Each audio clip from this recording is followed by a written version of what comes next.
Welcome to my YouTube channel medical and nurses है। मेरा नाम है कीर्ति। सो गाइज, आज के इस वीडियो में हम नर्सिंग रिसर्च और मैनेजमेंट के जो क्वेश्चन प्रीवियस ईयर एग्जाम में आए हैं वो यहाँ पे डिस्कस करेंगे। यदि आपको वीडियो अच्छा लगे तो लाइक ज़रूर करना, साथ ही साथ कमेंट बॉक्स में अपने कमेंट्स करना।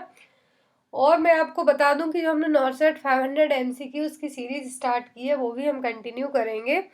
बट मैंने आपके लिए रिसर्च का वीडियो, रिसर्च के टॉपिक पे क्वेश्चन इसलिए प्रोवाइड कराए हैं क्योंकि मेरे पास बहुत कमेंट्स आ रहे थे कि आप रिसर्च और एडमिनिस्ट्रेशन मैनेजमेंट बचा है। तो यहाँ पर आज ही मैंने रिसर्च का फर्स्ट वीडियो है जो पब्लिश किया है, तो आप लोग एंड तक जरूर देखें। यदि क्वेश्चन अच्छे लगें तो मैं और आपको इसी तरीके से रिसर्च के क्वेश्चन है जो प्रोवाइड कराऊंगी। तो यहाँ पर गाइस जो भी क्वेश्चन है वो प्रीवियसली एम्स में आए हुए क्वेश्चन है रिसर्च के। तो यहाँ पर चलिए हम देखते हैं question number first. During starting of research the things that are believed by researcher to be true are known as. तो रिसर्च को स्टार्ट करने के पहले जो रिसर्च करने वाला है, रिसर्चर है, उसको किन चीज़ों पे भरोसा है, वो कंडीशन क्या कहलाएगी? हाइपोथेसिस, पायलट स्टडी, वेरिएबल्स और डी है यहाँ पर अजम्पशंस। तो रिसर्चर यदि किसी भी चीज़ पर रिसर्च स्टार्ट करने वाला हो तो उसके लिए जिन चीज़ों पे भरोसा करना होगा बिना किसी कारण के, तो वो क्या कहलाएंगे? अजम्पशंस। तो यहाँ पर इसका सही आंसर क्या होगा? D, assumptions. अजम्पशंस क्या है कि जो भी चीज़ें हो रही हैं उनको हमें एक्सेप्ट करना होगा विदाउट एनी प्रूफ। कोई भी प्रूफ नहीं है बट हमें उस चीज़ को एक्सेप्ट करना होगा। नेक्स्ट यहाँ पर ऑप्शन था पायलट स्टडी। तो इसको पायलट टेस्ट, पायलट स्टडी या फिर पायलट एक्सपेरिमेंट भी कहा जाता है। एक स्मॉल स्केल होती है जिसमें प्राइमरी स्टेज पर स्टडी कंडक्ट की जाती है और इवालुएट किया जाता है। वो सभी चीज़ें इसमें पायलट स्टडी में हैं जो कैलकुलेट की जाती हैं। यहाँ पर एक ऑप्शन और है वेरिएबल। तो वेरिएबल क्या है? कुछ भी ऐसे एलिमेंट, फीचर, फैक्टर जो किसी दूसरे के चेंज होने पर चेंज हो भी सकते हैं और नहीं भी हो सकते हैं, क्योंकि दो तरीके के होते हैं, एक तो डिपेंडेंट, दूसरे इंडिपेंडेंट वेरिएबल। नेक्स्ट यहाँ पर पॉइंट है हाइपोथेसिस। तो हाइपोथेसिस एक फिनोमिनल प्रोसेस है जिसमें क्या होता है कि जो भी साइंटिफिक मेथड तरीके से हम जो भी डेटा कलेक्ट करते हैं यहाँ पर, उन सभी चीज़ों को यहाँ पर थ्योरीज के अकॉर्डिंग कैलकुलेट किया जाता है। तो क्या कहलाते हैं? हाइपोथेसिस। और आपको इतना बस याद रखना है इसमें कि एक प्रपोज्ड एक्सप्लेनेशन है किसी भी फिनोमिना को लेके। Next question, weakness of the entire research study is known as. किसी भी रिसर्च स्टडी की जो मेन वीकनेस है वो क्या होगी? वेरिएबल्स, हाइपोथेसिस, लिमिटेशन और D all of the above. तो कोई भी रिसर्च स्टडी की जो सबसे बड़ी वीकनेस होती है वो है लिमिटेशन की। आप रिसर्च कर रहे हैं और कुछ भी चीज़ें आपको ऐसे कहा जाए कि लिमिट में ही करनी है, तो वो सबसे बड़ी वीक पॉइंट हो जाएगा, क्योंकि रिसर्च करते टाइम ये चीज़ें नहीं देखी जाती कि कितना टाइम लगेगा, कितना कॉस्ट होगा। बट जो यहाँ पर लिमिटेशन है सबसे बड़ी वीकनेस मानी जाएगी। Next is the point on the score scale that is equal to the sum of score divided by the total number of score is called. ये आपने पढ़े होंगे, mean, median, mode. Nursing research में बहुत ही अच्छा topic है, मेरा favourite topic रहा है हमेशा से रिसर्च में। तो यहाँ पर क्वेश्चन ये है कि पॉइंट ऑन द स्कोर, जो इक्वल स्कोर है उन सभी को जोड़ के और फिर डिवाइड करना जितने भी नंबर हैं, तो वो क्या कहलाएगा? मीन, मीडियन, मोड और स्टैंडर्ड डेविएशन। तो यहाँ पर इसका सही आंसर क्या होगा? ए, मीन। मीन में क्या किया जाता है कि जो वेरिएबल्स हैं, टोटल जितने भी नंबर्स हैं उनको जोड़ के और जितने नंबर्स प्रेजेंट हैं उनसे भाग कर दिया जाता है, डिवाइड कर दिया जाता है। तो इस तरीके से यहाँ पर एक जो फॉर्मूला भी दिया हुआ है, mean equal to sum of the variables total plus number of variables. जितने वेरिएबल्स हैं उनको जोड़ना प्लस नंबर ऑफ वेरिएबल से क्या करना? भाग दे देना, डिवाइड कर देना है। तो इस तरीके से मीन को कैलकुलेट किया जाता है। Next is a factor that prohibit a direct study of the total population is. तो कौन सा फैक्टर है जो डायरेक्ट स्टडी करनी है हमें यदि किसी पॉपुलेशन पर, वो उसके लिए प्रोहिबिट करेगा, अफेक्ट करेगा? टाइम कंज्यूमिंग, कॉस्ट या फिर लैक ऑफ एक्सेसिबिलिटी और D all of the above. तो यहाँ पर डायरेक्ट स्टडी के लिए जो फैक्टर प्रोहिबिट करेंगे, रोकेंगे हमें, वो ये सभी है। टाइम कंज्यूमिंग, टाइम पढ़ना, कॉस्ट, लैक ऑफ एक्सेसिबिलिटी। तो यहाँ पर इसका राइट आंसर क्या होगा? D all of the above. Next is process of selecting a portion of the population to participate in research study is known as. तो किसी भी पॉपुलेशन को क्या करता है, सिलेक्टेड प्रपोर्शन है किसी पॉपुलेशन का। रिसर्च स्टडी के लिए हमने जो डेटा कलेक्ट करने के लिए सभी पॉपुलेशन को क्या किया है, काउंट किया है, सिलेक्ट किया है, तो वो प्रोसेस क्या कहलाएगी, सैम्पलिंग, रिसर्च, डेटा एनालिसिस या फिर डीप प्लानिंग। तो यहाँ पर इसका राइट आंसर क्या होगा, हमने पॉपुलेशन को रिसर्च के लिए क्या किया है, पार्टिसिपेट किया है, तो क्या कहलाएगा, सैम्पलिंग। यहाँ पर इसका राइट आंसर क्या होगा, A, sampling. Next is the research approach in which researcher has no opportunity to manipulate amount of data. तो किस तरीके के रिसर्च अप्रोच में जो रिसर्चर है उसके पास कोई भी अपॉर्चुनिटी नहीं होती कि जो डेटा है उसके पास उसको मैनिपुलेट कर सके, चेंज कर सके। ऑप्शन है यहाँ पर सर्वे, हिस्टोरिकल और एक्सपेरिमेंटल, और D all of the above. तो किस तरीके के रिसर्च अप्रोच को आप या फिर कोई भी रिसर्चर मैनिपुलेट नहीं कर सकता, चेंजेस नहीं ला सकता, तो वो होगा हिस्टोरिकल रिसर्च। क्योंकि वो ऑलरेडी पहले से जो भी चीज़ें हैं आपके पास, आपको उन्हीं पर बिलीव करना होगा, जो हिस्ट्री से रिलेट करती हुई चीज़ें हैं, आप उसमें पास्ट में किसी भी तरीके का मैनिपुलेशन है जो नहीं कर सकते। तो यहाँ पर इसका राइट आंसर क्या होगा, B, historical research approach. Next is to increase the awareness of rural population towards small family norms, the best method is। यदि हमें रूरल पॉपुलेशन में किसी फैमिली को छोटी फैमिली नॉर्म के बारे में बताना, स्मॉल फैमिली नॉर्म्स के बारे में बताना है कि छोटी परिवार के क्या फायदे होंगे, वो सभी चीज़ें बतानी है, तो आप उसके लिए किस तरीके से बताएंगे, फिल्म शो करके, रोल प्लेइंग, टेलीविज़न या फिर चार्ट शो करके।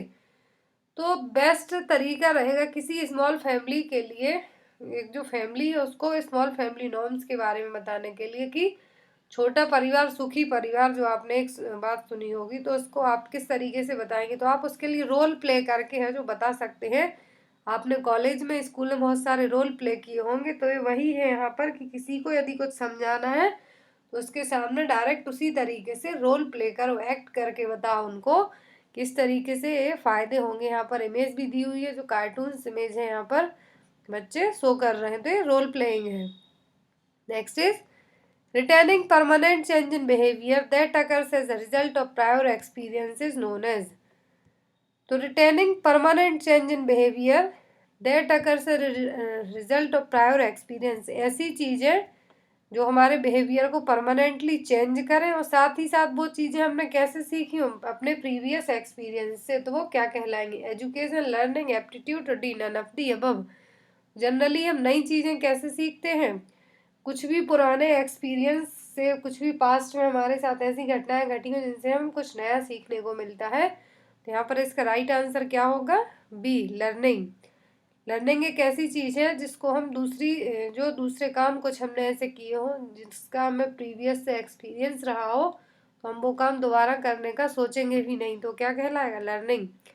Next is in following which is not a method of teaching. यहाँ पर टीचिंग की मेथड कौन सी नहीं है। ऑप्शन है यहाँ पर सेमिनार, डेमोन्स्ट्रेशन, इवालुएशन और डी कॉन्फ्रेंस।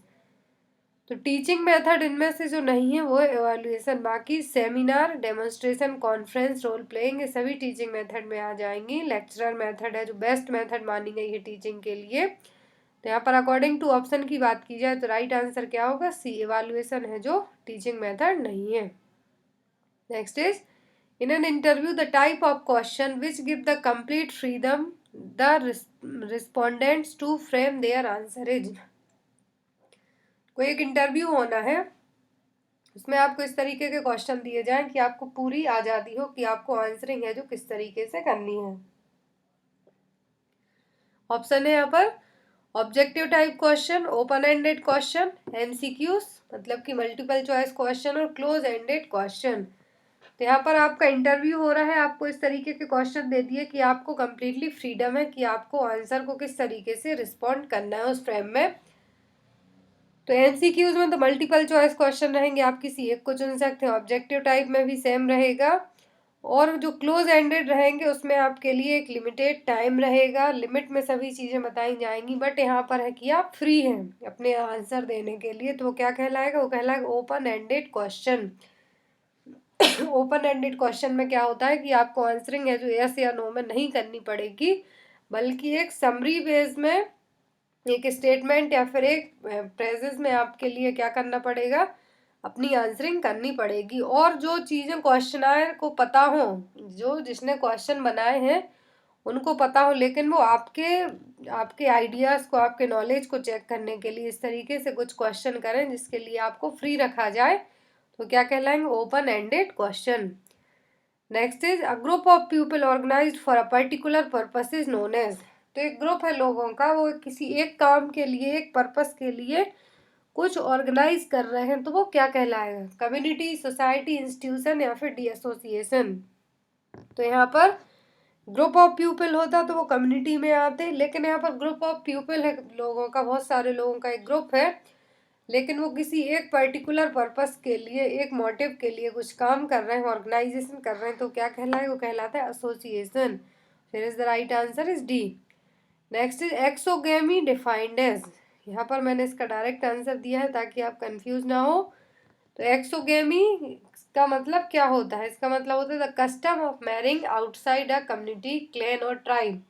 जैसे कि इंटरकास्ट मैरिज होती हैं जो अपनी कम्युनिटी से, अपने क्लैन से और अपने ट्राइब से जो बाहर शादी की जाती हैं, मैरिज की जाती हैं, क्या कहलाती हैं? Exogamy. Next is who is the first nurse researcher. पहली नर्स रिसर्चर कौन थी? ऑप्शन है यहाँ पर Martha Rogers, Florence Nightingale, Joseph और D all of the above. तो पहली नर्स रिसर्चर थी वो थी फ्लोरेंस नाइटिंगेल। तो यहाँ पर इसका सही आंसर क्या होगा? B. Next is relationship between weight in kilogram and height in centimeter can be sold in. यहाँ पर एक इमेज भी दिख रही है, तो आपको ऑप्शन पढ़ने की जरूरत ही नहीं पड़े जिनको ये पता हो कि है क्या। तो ऑप्शन है यहाँ पर हिस्टोग्राम, बार डायग्राम, स्कैटर्ड प्लॉट और पाई चार्ट। तो जो रिलेशनशिप हमें बताना है वेट और किलोग्राम्स, सॉरी वेट का केजी में और हाइट का सेंटीमीटर में, तो किसके थ्रू हम अच्छे से बता सकते हैं? तो हम बता सकते हैं स्कैटर्ड प्लॉट के थ्रू। तो यहाँ पर इसका सही आंसर क्या होगा? C. Next is who is the father of scientific management. तो साइंटिफिक मैनेजमेंट के फादर के रूप में किसे जाना जाता है? तो वह फ्रेडरिक डब्ल्यू टेलर। तो आपको यदि पूरा नाम याद नहीं होता है तो आप डब्ल्यू टेलर भी याद रख सकते हैं। Next is type of graphical presentation data used to explain correlation between dependent and independent variable. मैंने आपको स्टार्टिंग में ये क्वेश्चन बताया था कि वेरिएबल्स होते हैं जो, तो दो तरीके के होते हैं, एक तो डिपेंडेंट, दूसरे नॉन इंडिपेंडेंट। तो जो वेरिएबल्स हैं कुछ इसमें ऐसी कंडीशंस होती हैं कि एक चेंज होगा तो दूसरा चेंज हो सकता है या फिर नहीं भी हो सकता इस तरीके से।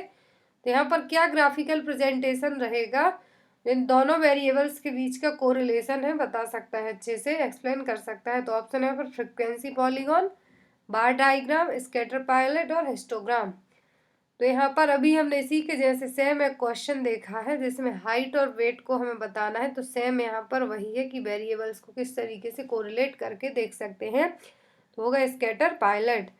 यहाँ पर स्कैटर ग्राफ और स्कैटर प्लॉट हमने पढ़ा है, वही है कि इसमें दो डिफरेंट अलग अलग तरीके से न्यूमेरिक वेरिएबल्स को डॉट के through horizontal and vertical axis में इंडिकेट करके जो डेटा है उसको कलेक्ट कर सकते हैं। तो ये दो वेरिएबल्स के बीच का अच्छे से एक्सप्लेनेशन और कोरिलेशन भी बता सकता है, जैसे इसने सेम हाइट एंड वेट का बताया है। सो गाइस ये थे यहाँ पे नर्सिंग के बहुत ही इंपॉर्टेंट नर्सिंग रिसर्च के क्वेश्चन है। वीडियो अच्छा लगा हो तो लाइक जरूर करना। Thank you for watching us, bye bye.